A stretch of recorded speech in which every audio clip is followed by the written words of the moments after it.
membuat mind map board untuk sebagai gambaran sistematika tentang peran manajer. Sebelumnya, saya berterima kasih kepada Ibu Indah Plati, SEMS, selaku dosen pengampu pengembangan pengantar bisnis manajemen E, dan teman-teman semua yang sudah hadir pada siang hari ini. Sebagai pembukaan singkat saja, perkenalkan nama saya Sinta Rasmita Aprilia selaku moderator, dan teman saya Alfiana Dirham, dan saya Celestia Triwaya Anggraini, saya Anggi Kusuma Usari, saya Aditya Nindasari. Dan untuk mempersingkat waktu, kami akan membuka presentasi ini, dan di dalamnya nanti akan ada game, jadi kita akan berinteraksi sama teman-teman semuanya. Untuk mempersingkat waktu kepada kelompok 8, waktu dan tempat, saya persilakan.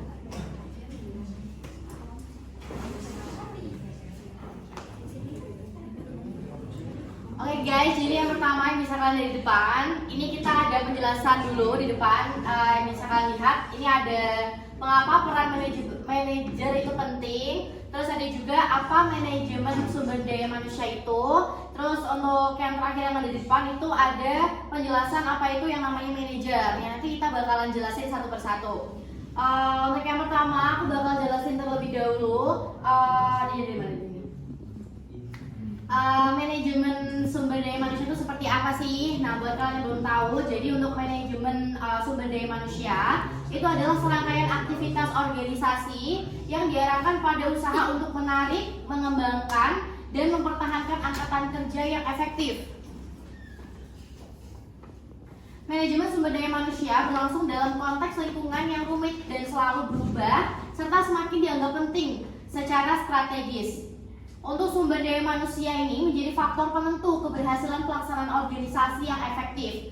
Kunci dan berjalannya sumber daya manusia ini terletak pada peran manajer yang efektif juga. Untuk yang selanjutnya ada juga penjelasan, yaitu apa sih itu manajer, yang bakal dijelasin sama rekan saya itu Anggi. Nah, manajemen sumber daya manusia tadi kan bilang kalau misalnya peran manajer itu juga efektif. Nah, di sini tuh manajer itu adalah seorang yang memiliki tanggung jawab seluruh bagian pada suatu perusahaan atau organisasi. Manajer itu memimpin beberapa unit bidang fungsi pekerjaan yang mengepalai beberapa tugas. Oke, saya akan melanjutkan dengan mengapa peran manajer itu penting. Manajer memegang peranan penting dalam keberhasilan organisasi sebagai poros antara tujuan strategis dan pelaksanaan usaha. Mereka secara langsung mempengaruhi kinerja karyawan dan menumbuhkan budaya kerja yang positif. Keduanya penting untuk keberlangsungan dan pertumbuhan jangka panjang. Oke, teman-teman, jadi kan bisa kalian lihat nih, ini kan ada pintu. Nah, ini ada talinya. Nah, buat talinya itu dibuka dulu. Nah, nanti itu di dalamnya yang tadi dijelasin sama Sinta ada game yang bakalan kita pilih 4 orang ya. 4 orang buat kalian maju yang udah nanti dipilih sama Sinta. Kita buat dulu ya. Penasaran nggak nih? Penasaran nggak?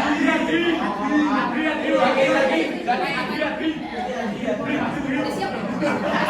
Ada siap belum nih teman semuanya? Siap belum?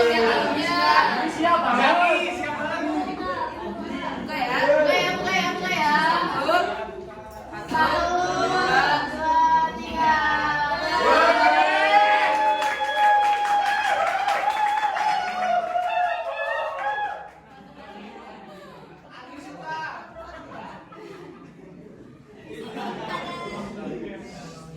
Saya dimasuk lagi. Di sini ada beberapa games nanti setelah ini akan saya buka. Di sini saya butuh 4 teman. Ada yang mau maju atau saya? Saya pilih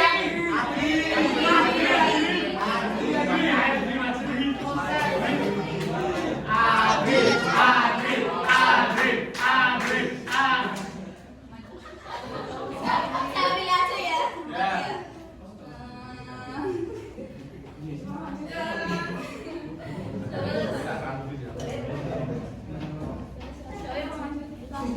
Hati-hati.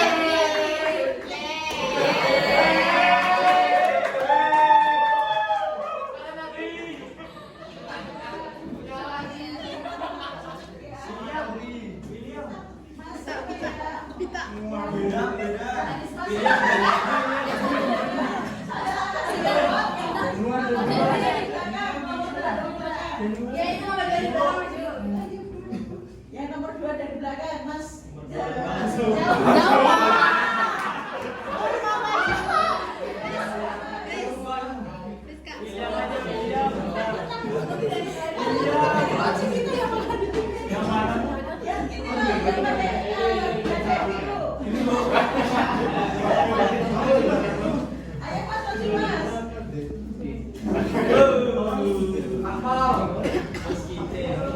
Nah, di sini udah ada 4 orang ya. Ini open list. Nanti ada setelah saya buka ini ada permainan. Nanti tetap permainannya nanti akan tetap berkaitan dengan para manajemen. Saya buka ya. Dina Ishika.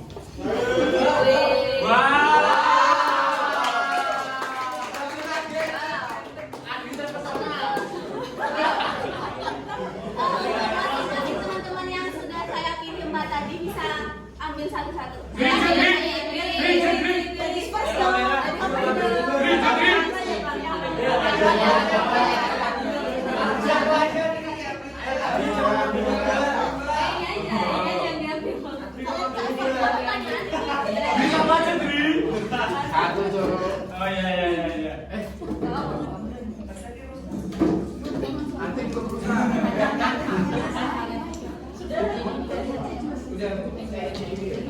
Udah dapat? Udah dibaca? Iya. Kalau udah siap jawab, jawab ya. Oh, kita yang jawab. Iya. Iya. Iya. Nah, kalau kalian kan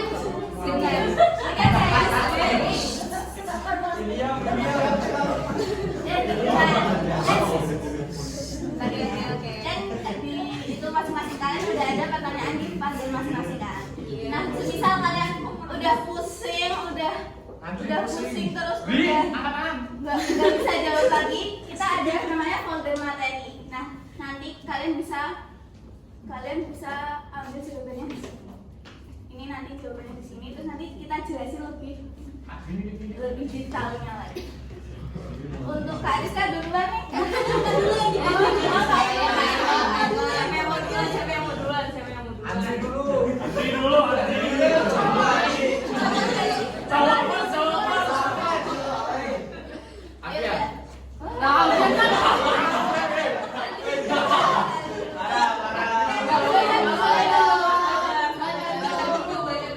Pertanyaannya,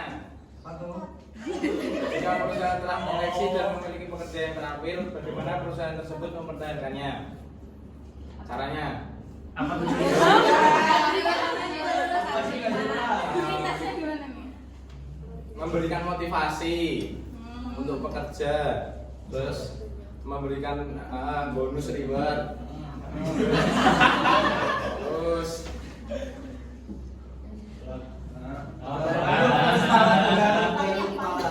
apa ya? Oh, udah merah-merah.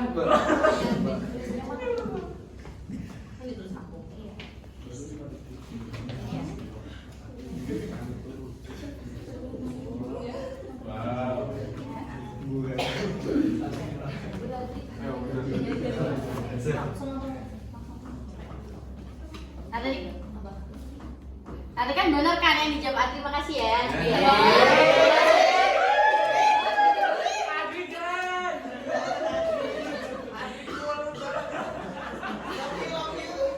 Nah, buat kelengkapan jawabannya itu kan udah kita tulis di sini. Ini aku bakal bacain. Yang pertama tuh dari sistem kompensasi.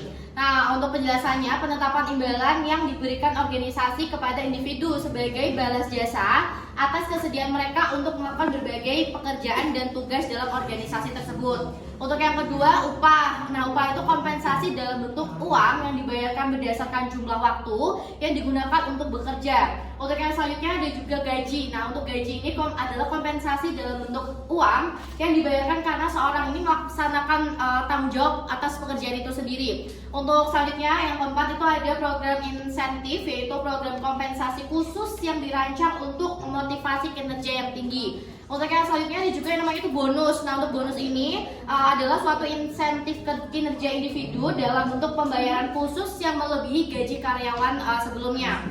Untuk selanjutnya ada juga sistem upah berdasarkan prestasi. Ini adalah insentif individu yang menghubungkan kompensasi dengan kinerja dalam jabatan non penjualan.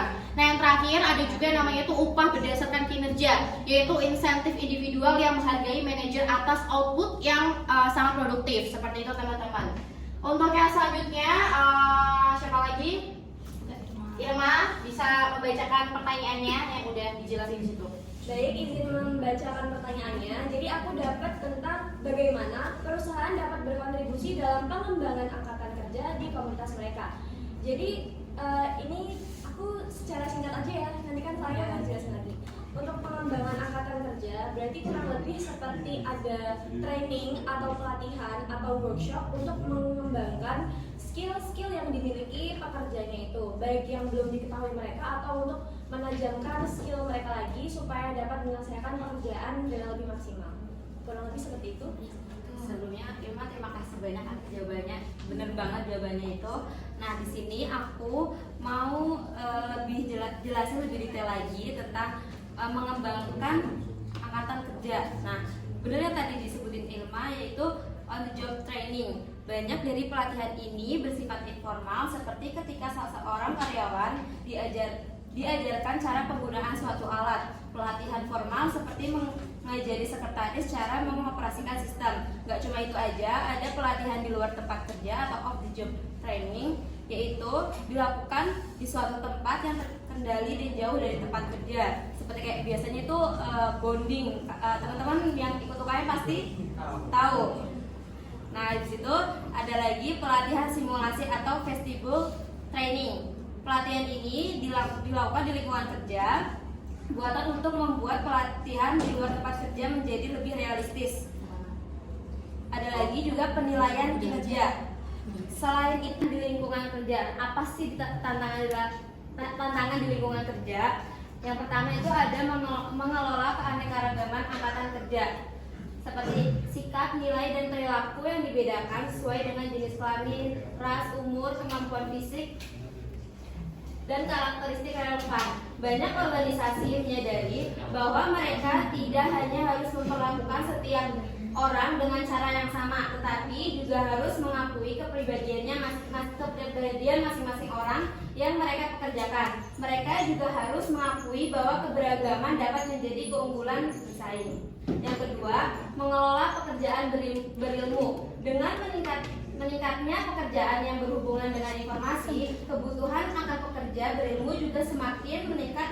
Akan tetapi, para karyawan memerlukan pelatihan yang ekstensif, serta tidak setiap organisasi mau membuat investasi yang diperlukan untuk memanfaatkan pekerjaan itu. Bahkan setelah pekerja berilmu melaksanakan pekerjaannya, pelatihan ulang dan pelatihan baru juga penting demi mencegah keahlian mereka selalu mengikuti zaman.